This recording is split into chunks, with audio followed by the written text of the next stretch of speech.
ನಾನು ಅಡ್ವೊಕೇಟ್ ವಿಜಯ್ ಕುಮಾರ್ ತುಮಕೂರು ಮಧ್ಯಸ್ಥಿಕೆ ಕೇಂದ್ರದ ಮಧ್ಯಸ್ಥಗಾರ.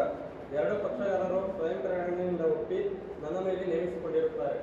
ಈ ವಿವಾದವನ್ನು ಸೆಕ್ಷನ್ 89 ಆಫ್ ದ CPC 1908 ಅಡಿಯಲ್ಲಿ ವಿವಾದವನ್ನು ಇತ್ಯರ್ಥ ಮಾಡಿಕೊಳ್ಳಲು ಮೀಡಿಯೇಷನ್ಗೆ ರೆಫರ್ ಮಾಡಲಾಗಿರುತ್ತದೆ. ಮೀಡಿಯೇಷನ್ಗೆ ಸಂಬಂಧಿಸಿದ ನಿಯಮಗಳು ಹೀಗಿವೆ.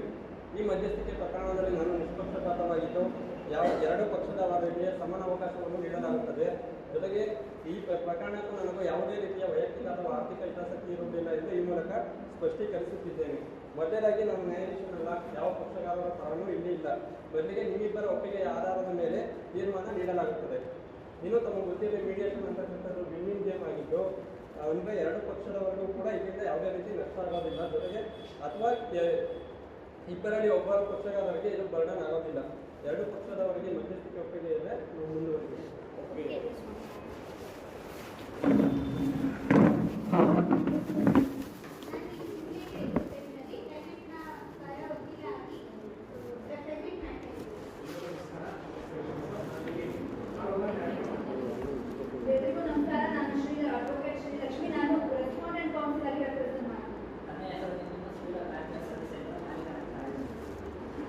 ಗ್ರೇಟ್. ಕ್ಲೈಮೆಂಟ್ ಅವರೇ, ದಯವಿಟ್ಟು ತಮ್ಮ ಸಮಸ್ಯೆಯನ್ನು ಸಂಕ್ಷಿಪ್ತವಾಗಿ ವಿವರಿಸಿ. ನಮಸ್ತೆ ಮಹಾಸ್ವಾಮಿ, ಇದು ನನ್ನ ಕ್ಲೈಂಟು. ಇವರು ಕಾರ್ನ ಸರ್ವಿಸ್ಗೆ ಅಂತೇಳಿ ಸ್ಪೀಡೋ ಕಾರ್ ಸರ್ವಿಸ್ ಸೆಂಟರ್ ಅವ್ರ ಹತ್ರ ಕೊಟ್ಟಿರ್ತಾರೆ. ಮತ್ತು ಅವರು ಸರ್ವಿಸ್ಗೋಸ್ಕರ 35,000 ರೂಪಾಯಿ ಚಾರ್ಜ್ ಕೂಡ ಮಾಡಿರ್ತಾರೆ. ಇವರು ಅದರ ಮುಂಗಡ ಹಣ ಅಂತೇಳಿ 20,000 ಅಡ್ವಾನ್ಸ್ ಪೇಮೆಂಟ್ ಕೂಡ ಮಾಡಿರ್ತಾರೆ.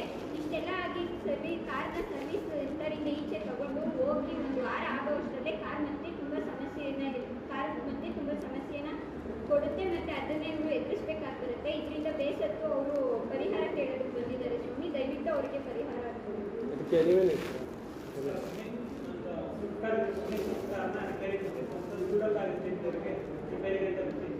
ಅಲ್ಲಿ ಸಮಸ್ಯೆ ಅಂದರೆ ಇಂಜಿನ್ ಲೀಕ್ ಆಗ್ತಾ ಇತ್ತು, AC ವರ್ಕ್ ಆಗ್ತಿರಲಿಲ್ಲ, ಆಯಿಲ್ ಆದ ಕಾರಣ ಅಲ್ಲಿ 20,000 ರೂಪಾಯಿ ಬಿಲ್ ಆಗಿತ್ತು. ಏನೋ ರಿಪೇರಿ ಆಗಿದೆ ಅಂತ ನಾನು ಧರ್ಮಸ್ಥಳಕ್ಕೆ ಫ್ಯಾಮಿಲಿ ವೆಟ್ಟಿಂಗ್ ಹೋಗಿದ್ದೆ. ಅಲ್ಲೂ ಸಹ ಸಮಸ್ಯೆ 3,000 ಆಗಿದೆ.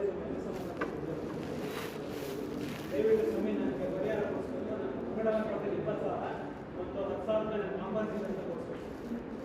ಕ್ಲೈಮೆಂಟ್ ಅವರು 30,000 ಅವ್ರಿಗೆ ಬೇಡಿಕೆ ಇಡ್ತಾ ಇದ್ದಾರೆ. ತಮಗೆ ಆಗಿರೋ ಪರಿಹಾರವಾಗಿ ಒಟ್ಟಾಗಿ 30,000 ಬೇಡಿಕೆ ಇಡ್ತಿದ್ದಾರೆ. ರೆಸ್ಪಾಂಡೆಂಟ್ ಅವರು ನೀವೇನು ಹೇಳ್ತೀರಿ?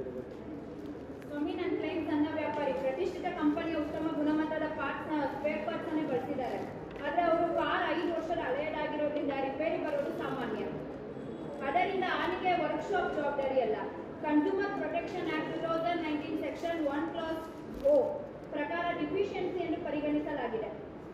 ನೋಡಿ ಸ್ವಾಮಿ, ಇದು ಬಿಲ್. ಒಳ್ಳೆ ಗುಣಮಟ್ಟದ ಪಾರ್ಟ್ಸ್ ಅನ್ನೇ ಬಳಸಿದ್ದಾರೆ ನನ್ನ ಕ್ಲೈಂಟ್ ಅನ್ನೋದು ಕಾರ್ಗೆ, ಅದರ ಬಿಲ್ ಸ್ವಾಮಿ.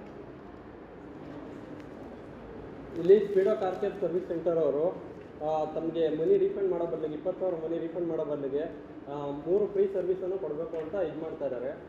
ಅದ್ರ ಕಾಸ್ಟ್ ಬಂದ್ಬಿಟ್ಟು 9,000 ಆಗ್ತದೆ. ಇದು ತಮ್ಗೆ ಒಪ್ಪಿಗೆ ಇದೆಯಾ?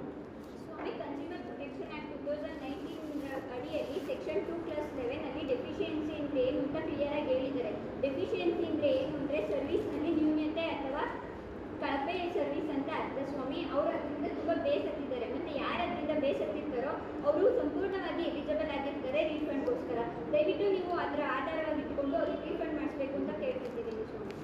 ಇಲ್ಲಾಂದರೆ ಮಿಸ್ಟರ್ ನಿತಿನ್ ಅವರು ನಿಮ್ಮ ಬಳಿ ಅಪಲೈಸ್ ಮಾಡೋ ಮೂಲಕ ಏನವರು ಫ್ರೀ ಸರ್ವಿಸು 6 ತಿಂಗಳಿಗೆ ಎಕ್ಸ್ಟೆಂಡ್ ಮಾಡಿದ್ರೆ 20,000 ಕೊಡೋ ಬದಲಿಗೆ ಅದಕ್ಕೆ ತಮ್ಗೆ ಒಪ್ಪಿಗೆ ಇದೆಯಾ? ಸ್ವಾಮಿ, ದಯವಿಟ್ಟು ಸ್ವಾಮಿ ನಮಗೆ ಕಾಂಪನ್ಸೇಷನ್ ಕೊಡಿಸ್ಬೇಕು ಸ್ವಾಮಿ. ಯಾಕಂದರೆ ಬೇರೆ ಕಡೆ ಹೋದ್ರೂ 15,000 ಬೇಡ ಸ್ವಾಮಿ. ಅಟ್ಲೀಸ್ಟ್ ಕಮ್ಮಿ ಅಂದ್ರೂ 10,000 ಕಾಂಪನ್ಸೇಷನ್ AC ರಿಪೇರಿ ಮಾಡಿಸ್ಕೊಟ್ರೆ ಅದಕ್ಕೆ ತಾವೇನು ಹೇಳ್ತಾರೆ? ಸ್ವಾಮಿ, 5,000 ಬದಲಿಗೆ ನನ್ನ ಕ್ಲೈಂಟ್ ಅವರು 2,000 ಮತ್ತು AC ರಿಪೇರಿಗೆ 7,000 ರಿಂದ 8,000 ಆಗುತ್ತೆ ಸ್ವಾಮಿ.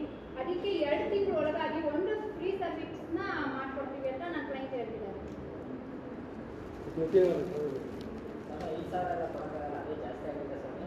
ಅದು ಬೇರೆ ಅದು ಹಳೆ ಕಾರ್ ಆಗಿರೋದ್ರಿಂದ ಇದು ಮತ್ತೆ ತೊಂದರೆ ಆಗೋದು ಸಹಜ. ಅದು ನಾವು ಭರವಸೆ ಕೊಡೋಕ್ಕಾಗಲ್ಲ. ಅದ್ರ ಬದಲು ನಾನು 2,000 ಮರುಪಾವತಿ ಮಾಡಿ AC ರೆಡಿ ಮಾಡ್ತೀನಿ. ಯಾಕಂತ ಯಾಕೆ ಹೇಳಿದ್ವಿ ಅಂತ ಹೇಳಿದ್ರೆ, ಇವಾಗ ಏನಾದರೂ ನೀವು ಕ್ಲೈಮೆಂಟ್ ಅವ್ರು ಏನು 30,000 ಬೇಡಿಕೆ ಇಟ್ಟವ್ರೆ, ನೀವೇನೋ ಕನ್ಸ್ಯೂಮರ್ ಕೋರ್ಟ್ ಹೋಗ್ತೀರಾ ಅಂತಂದರೆ ಆ 30,000 ನೀವೇ ಬರ್ಸ್ಬೇಕಾಗಿ ಬರ್ಬೋದು. ಜೊತೆಗೆ ಕೋರ್ಟ್ ಕಾಸ್ಟ್ ಕೂಡ ನಿಮ್ಮ ಮೇಲೆ ಬರ್ಬೋದು. ಅದರಿಂದ ಹೇಳ್ತಾ ಇದೀವಿ. ಇದರಿಂದ ಎರಡು ಪಕ್ಷಗಾರರನ್ನು ಗಮನದಲ್ಲಿಟ್ಕೊಂಡು ನಾನೊಂದು ಪರಿಹಾರ ಹೇಳೋದಕ್ಕೆ ಇದು ಮಾಡ್ತೀವಿ. ತಮ್ಗೆ ಗೊತ್ತೇ ಇದೆಯಾ ಅದು?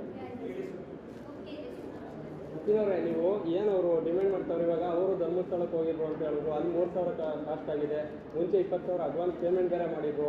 ನೀವು ನೋಡಿದ್ರೆ ಇದು ಇದಾಗಿದೆ ಅಂತ ಹೇಳಿದ್ರೆ ಅದಕ್ಕೆ 5,000 ಕ್ಲೈಮೆಂಟ್ಗೆ ರೀಫಂಡ್ ಮಾಡೋದ್ರ ಜೊತೆಗೆ ಎ ಸಿಯನ್ನು ರೆಡಿ ಮಾಡ್ಕೊಳ್ಳೋಂತ ಹೋಗ್ತೀರಾ?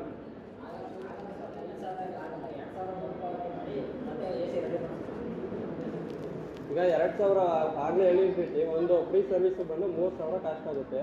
2,000 ಎ ಸಿ 2,000ವನ್ನು ನಿಮ್ಗೆ ರೀಫಂಡ್ ಮಾಡ್ತಾರೆ, ಜೊತೆಗೆ ಎ ಸಿ ಕೂಡ ರಿಪೇರಿ ಮಾಡಿಕೊಡ್ತೀವಿ ಅಂತ ಹೇಳ್ತಾರೆ. ಅಲ್ಲಿಗೆ ನೀವೇನು ಕೇಳಿದ್ರು ಅದೇ ಅವರು ಇದು ಮಾಡ್ತಾ ಇದ್ದಾರೆ. ಇದಕ್ಕೆ ನಮ್ಗೆ ಓಕೆ ಇದೆಯಾ?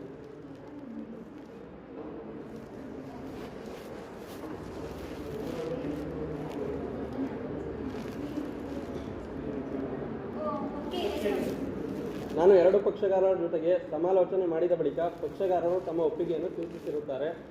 ಅದನ್ನು ನಾನೀಗ ಮಂಡಿಸುತ್ತಿದ್ದೇನೆ.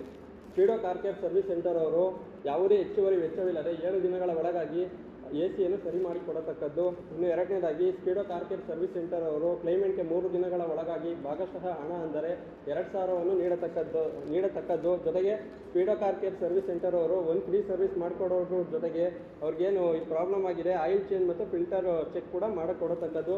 ಇನ್ನು 2 ಪಕ್ಷಗಾರರು ತಮ್ಮ ಎಲ್ಲ ದೂರುಗಳನ್ನು ಹಿಂತೆಗೆದುಕೊಳ್ಳಬೇಕು. ಜೊತೆಗೆ ಈ ವಿಷಯಕ್ಕೆ ಸಂಬಂಧಿಸಿದಂತೆ ಯಾವುದೇ ರೀತಿಯ ಮುಂದೆ ದಾವೆಗಳನ್ನು ಹಾಕುವಂತಿರೋದಿಲ್ಲ. ಇನ್ನು ಕೊನೆಯದಾಗಿ ಇದು 2 ಪಕ್ಷಗಾರರ ವ್ಯಾಜ್ಯದ ರಾಜಿ ಒಪ್ಪಂದವೇ ಹೊರತು ಯಾರ ಪಕ್ಷಗಾರರ ತಪ್ಪು ಒಪ್ಪಿಗೆಗಳಲ್ಲ ಎಂದು ಈ ಮೂಲಕ ಸ್ಪಷ್ಟಪಡಿಸುತ್ತಿದ್ದೇನೆ. ಮಿಸ್ಟರ್ ಯಶವಂತ್, ಇದು ತಮಗೆ ಒಪ್ಪಿಗೆ ಇದೆಯಾ? ಇದು ತಮಗೆ ತಾವುತ್ತೀರಾ?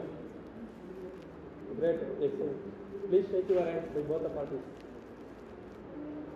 ದಿನಾಂಕ 16/5/2026ರಂದು ತುಮಕೂರಿನಲ್ಲಿ ನಡೆದ ಈ ಮಧ್ಯಸ್ಥಿಕೆಯು ಯಶಸ್ವಿಯಾಗಿದೆ. ಇದಕ್ಕೆ 2 ಪಕ್ಷಗಾರರು ತಮ್ಮ ಒಪ್ಪಿಗೆಯನ್ನು ಸೂಚಿಸಿರುತ್ತಾರೆ.